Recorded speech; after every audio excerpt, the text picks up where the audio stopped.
Hello aspirants, कैसे हैं आप सब। वेलकम टू माय चैनल सरकारी नोटिफिकेशंस। एस्पिरेंट्स, आपके लिए एक नई अपडेट है आज की, और वो ये है कि aspirants sports authority of India Sai, और इसमें नया नोटिस है। कुछ अप्लीकेंट्स, कुछ वैकेंसीज के लिए, कुछ नई पोस्ट रिक्रूटमेंट के लिए, ठीक है। और ये जो पोस्ट है कॉन्ट्रेक्चुअल और डेपुटेशन के बेसिस पे फिलअप की जाएंगी, ठीक है। और ये है कोचिंग कैडर की पोस्टें हैं ये। तो एक बार डिटेल में चेक कर लेते हैं ऑफिशियल नोटिस को इसमें साई के। और इसमें जो है eligible candidates can apply at sports authority of India .nic.in/साई जॉब्स पे, ठीक है। और इसमें जो पोस्टें हैं वो चार category: assistant coach, coach, senior coach and high performance coach. चार कैटेगरी की इसमें पोस्ट हैं: assistant coach, coach, senior coach और हाई परफॉर्मेंस कोच की। और एक कॉन्ट्रेक्चुअल और डेपुटेशन बेसिस पे फिलअप की गई है। एप्लीकेशन स्टार्टिंग की डेट की बात करते हैं तो 15 जनवरी शाम 5 बजे से स्टार्ट है। और जो लास्ट डेट है जो आप ऑनलाइन सबमिट करने की वो है 30 जनवरी शाम 5 बजे तक, ठीक है। कि 15 दिन का टाइम इसमें दिया गया है। 15 जनवरी से लेकर 30 जनवरी शाम 5 बजे तक आप अप्लाई कर सकते हो, ठीक है। और इसमें जो नंबर ऑफ़ वैकेंसीज़ की बात करते हैं तो नंबर ऑफ़ वैकेंसीज़ की है इसमें। तो सबसे पहले अलग अलग कोर्स हैं ये, अलग अलग स्पोर्ट्स के बेसिस पे। तो सबसे पहले आर्चरी में है, तो उसमें एक हाई HPC वाला जो कोच है वो है high professional coach 1 post. Senior coach की 2 वैकेंसी, कोच के लिए 2, असिस्टेंट कोच के लिए 4 पोस्ट है। ये आर्ट्स के डिपार्टमेंट में। उसका बाद दूसरा जो गेम है एथलेटिक्स, उसमें जो कोच है HPC में 1, सीनियर कोच में 3, कोच में 1 और असिस्टेंट कोच की 15 वैकेंसीज हैं। अगला है बैडमिंटन में, और इसमें सिर्फ 4 पोस्ट हैं वो असिस्टेंट कोच के लिए। अगला है स्पोर्ट्स जो बास्केटबॉल, उसमें 1 है कोच के लिए और असिस्टेंट कोच के लिए 5 है, ठीक है। उसके बाद बॉक्सिंग में HPC 1, senior coach 3, coach 3 and 8 for assistant coach. ये है बॉक्सिंग के लिए। साइकिलिंग की बात करते हैं तो 1 HPC में, 1 सीनियर कोच में, 2 कोच में और 4 असिस्टेंट कोच की है। फेंसिंग में 2 सीनियर कोच, 1 कोच और 2 असिस्टेंट कोच के लिए। इसके बाद अगले है फुटबॉल में 2 सीनियर कोच, 3 कोच और 6 असिस्टेंट कोच।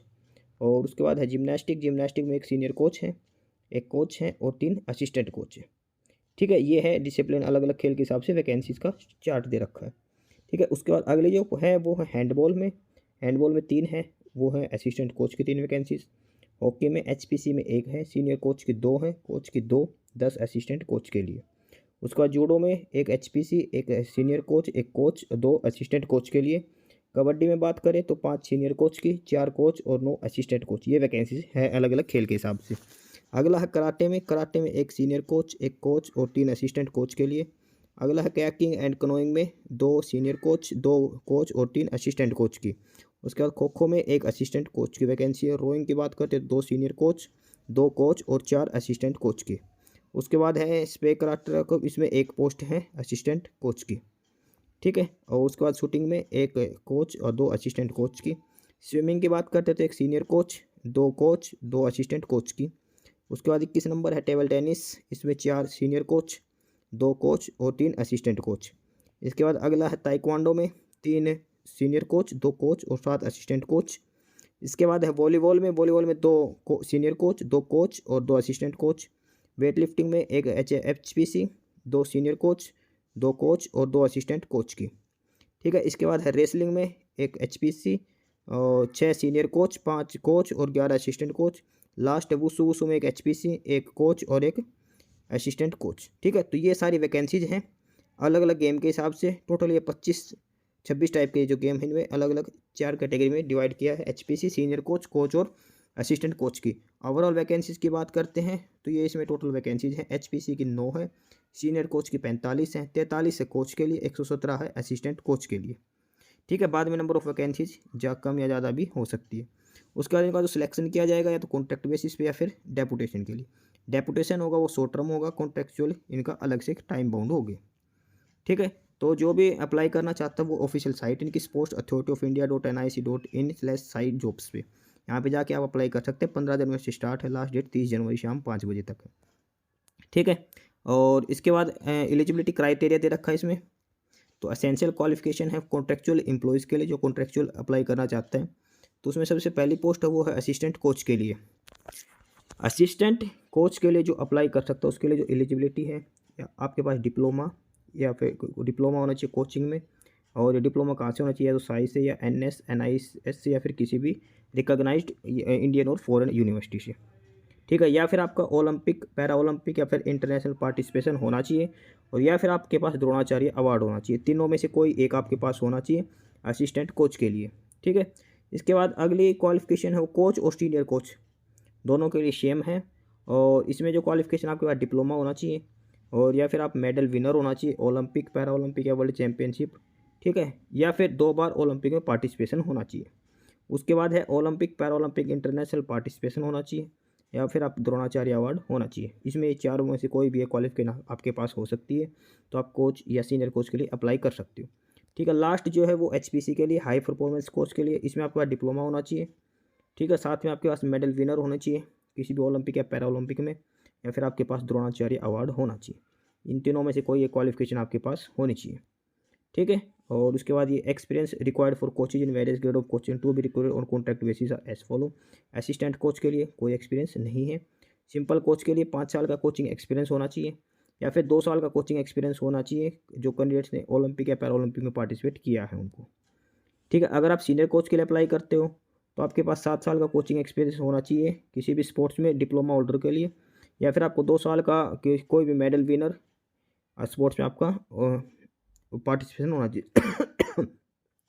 इसके बाद 4 साल का कोचिंग एक्सपीरियंस हो सकता है आपके पास जिस कैंडिडेट ने पार्टिसिपेट किया ओलंपिक या पैरा ओलंपिक या इंटरनेशनल इवेंट में, या फिर 2 साल का कोचिंग एक्सपीरियंस रिलेवेंट स्पोर्ट्स में जो द्रोणाचार्य अवार्ड है, ठीक है। ये है सीनियर कोच के लिए। उसके बाद लास्ट है HPC के लिए। इसमें मांग रखा 15 साल का कोचिंग एक्सपीरियंस होना चाहिए, या फिर 5 साल का एक्सपीरियंस होना चाहिए स्पोर्ट्स में, एक मेडल विनर ओलंपिक या पैरा ओलंपिक के लिए, ठीक है। या फिर 10 साल का एक्सपीरियंस होना चाहिए ओलंपिक, पैरा ओलंपिक, इंटरनेशनल, या फिर 5 साल का एक्सपीरियंस साथ में द्रोणाचार्य अवार्ड भी, ठीक है। ये अलग अलग इसमें रिक्वायरमेंट दे रखी है एक्सपीरियंस की, ठीक है। ये नीचे एक्सपीरियंस की रिक्वायरमेंट दे रखी है, और ये ऊपर इनकी एलिजिबिलिटी क्राइटेरिया दे रखा है, और ये सभी हैं जो कॉन्ट्रेक्चुअल बेसिस पे जिनकी रिक्रूटमेंट करनी है उनके लिए, ठीक है। इसके बाद आगे हम देखते हैं कि इसमें, और इसके बाद है जो डेपुटेशन पे आने हैं उनके लिए जो क्वालिफिकेशन है, तो असिस्टेंट कोच के लिए, और उसमें दे रखा है कि officer working under the central government या स्टेट गवर्नमेंट या UT एडमिनिस्ट्रेशन, ये है असिस्टेंट को, उसके लिए एलिजिबिलिटी क्राइटेरिया दे रखा है, ठीक है। और उसके बाद या फिर ऑफिसर का पे स्केल एटलीस्ट 5 साल की रेगुलर सर्विस होनी चाहिए, पे स्केल 25,500 होना चाहिए मिनिमम। उसका जो कोच की पोजीशन है उसके लिए जो एलिजिबिलिटी क्राइटेरिया है उसमें है ऑफिसर वर्किंग या तो सेंट्रल गवर्नमेंट में या फिर स्टेट गवर्नमेंट या UT एडमिनिस्ट्रेशन में वर्किंग होना चाहिए, ठीक है। उसके बाद मिनिमम 3 साल की सर्विस होनी चाहिए, या फिर 8 साल की इस पे बैंड में आपकी सर्विस होनी चाहिए। अगर आपका 44,944 पे बैंड में है तो आपको मिनिमम 3 साल की, अगर आप 35,400 के पे बैंड में है तो आपको मिनिमम 8 साल की सर्विस होनी चाहिए, ठीक है। उसके बाद सीनियर कोच, तो इसमें वही है officer work central government, state government, UT government में होना चाहिए, और सर्विस 5 साल की होनी चाहिए, आपको पे बैंड 56,100 में, ठीक है। उसके बाद है HPC हाई परफॉर्मेंस कोच के लिए, और इसमें है वही है officer working under the central, state या UT गवर्नमेंट। उसके बाद जो 5 साल का एक्सपीरियंस हो, जो पे स्केल है 78,800 की, ठीक है। एसेंशियल क्वालिफिकेशन क्या है जो डेपुटेशन के लिए असिस्टेंट कोच के लिए, सबसे पहले डिप्लोमा होना चाहिए, या फिर ओलंपिक, पैरा ओलंपिक या किसी भी गेम में पार्टिसिपेशन होना चाहिए, या फिर द्रोणाचार्य अवार्ड होना चाहिए। सेम कोच के लिए डिप्लोमा होना चाहिए, या फिर आपको मेडल विनर होना चाहिए, या फिर 2 बार इसमें पैरा ओलंपिक पार्टिसिपेट लेना चाहिए, या फिर द्रोणाचार्य अवार्ड होना चाहिए। डिजायरेबल में 1 साल का एक्सपीरियंस मांग रखा है कोच के लिए। सीनियर कोच की बात करते हैं तो सीनियर कोच में डिप्लोमा, मेडल विनर, और या फिर इनमें पार्टिसिपेशन या फिर द्रोणाचार्य अवार्ड, साथ में 2 साल का एक्सपीरियंस डिजायरेबल है, ठीक है। इसके बाद अगली है HPC के लिए। इसमें भी diploma, Olympic, para Olympic, international participation होना चाहिए, द्रोणाचार्य अवार्ड होना चाहिए, और मिनिमम 5 साल का एक्सपीरियंस है डिजायरेबल मांग रखा है। ये है डेपुटेशन वालों के लिए, ठीक है। और इसमें जो पे स्केल की बात करते हैं तो HPC जो है हाई परफॉर्मेंस कोच, उसका लेवल 13 1,23,100 इसका बेसिक है। अगली जो है वो है सीनियर कोच के लिए, और इसमें जो है ये पेमेंट 11 में, लेवल 11 67,700 इसका बेसिक है।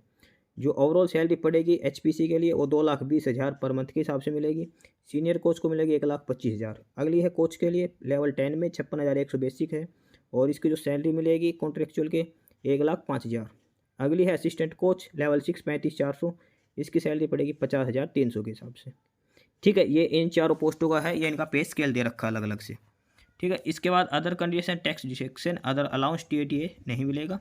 छुट्टी का हिसाब है तो पर मंथ में आपको 2.5 दिन की छुट्टी मिलेगी इसके बाद, ठीक है। और इसके बाद TADA उसी कंडीशन में मिलेगा जब आप किसी भी टूर पे जाते हो तो, ठीक है। अगर आप टीम के साथ कहीं टूर पे जाते हो आपको TADA दिया जाएगा, ठीक है। इसके बाद एज क्राइटेरिया की बात करते हैं तो HPC के लिए high performance coach maximum age 60 साल हो सकती है। सीनियर कोच की मैक्सिमम एज 50 साल, कोच के लिए 45 साल और असिस्टेंट कोच के लिए 40 साल एज लिमिट दे रखी है। ठीक है। और डेपुटेशन के लिए एज लिमिट 56 साल है। क्लोजिंग डेट तक 56 साल की आपकी एज लिमिट होनी चाहिए अगर आप डेपुटेशन के लिए अप्लाई कर रहे हो तो। ठीक है। और उसके बाद डेपुटेशन का पीरियड की बात करते हैं तो दो normal tenure for coach and senior coach is 3 years. अगर आप कोच और सीनियर कोच के लिए अप्लाई करते हो डेपुटेशन पे तो 3 साल है। चीफ कोच के लिए 4 साल का और HPC के लिए 5 साल का। ठीक है, जो 7 साल तक एक्सटेंड कर सकते हो। ठीक है। और अगर आप कॉन्ट्रेक्चुअल में जाते हो तो कॉन्ट्रेक्चुअल में सबसे पहले असिस्टेंट कोच, तो सबसे पहले आपको 1 साल का कॉन्ट्रैक्ट पीरियड होगा, उसके बाद एक्सटेंड करते करते आप मैक्सिमम 8 साल तक असिस्टेंट कोच की पोस्ट पे रह सकते हैं। ठीक है। और इसके बाद अगर आपको रिलीव करेंगे तो एक महीने पहले नहीं 30 दिन का नोटिस देकर आपको रिलीव किया जाएगा। उसके बाद कोच, सीनियर कोच और हाई परफॉर्मेंस कोच की बात करें तो इसमें स्टार्ट में 1 साल का है, उसके बाद 8 साल तक आपको एक्सटेंड किया जा सकता है, फिर आगे जब तक आप 65 साल के नहीं हो जाते तब तक आपको रखा जाएगा। ठीक है। टर्मिनेशन किया है वो तो 30 डेज का एक नोटिस दे के आपको टर्मिनेट भी किया जा सकता है। ठीक है। ये इसमें क्वालिफिकेशन थी और ये एज लिमिट का सिलेक्शन क्राइटेरिया दे रखा है। तो जो भी एलिजिबल है वो अप्लाई करना चाहते हो तो अप्लाई कर दे। 30 जनवरी इसकी लास्ट डेट है। ठीक है। 30 जनवरी से पहले, 30 जनवरी को शाम 5 बजे से पहले आप अप्लाई कर सकते हो। ये 26 गेम्स हैं इसमें, अलग अलग कैटेगरी में 4 कैटेगरी में इसमें पोस्ट हैं। Assistant coach, coach, senior coach और HPC हाई परफॉर्मेंस कोच। ठीक है। तो जो भी एलिजिबल है वो अप्लाई कर सकता है। इसमें कॉन्ट्रेक्चुअल और डेपुटेशन दोनों ही टाइप की पोस्टें शामिल हैं। बाकी नई अपडेट्स के लिए, नई इन्फॉर्मेशन के लिए आप हमारे चैनल सरकारी नौकरी नोटिफिकेशन सब्सक्राइब जरूर करें। वीडियो को लाइक करिए, शेयर करिए, जुड़े रहिए हमारे साथ। मिलते रहेंगे नए अपडेट्स के साथ। Thank you. तब तक के लिए बाय।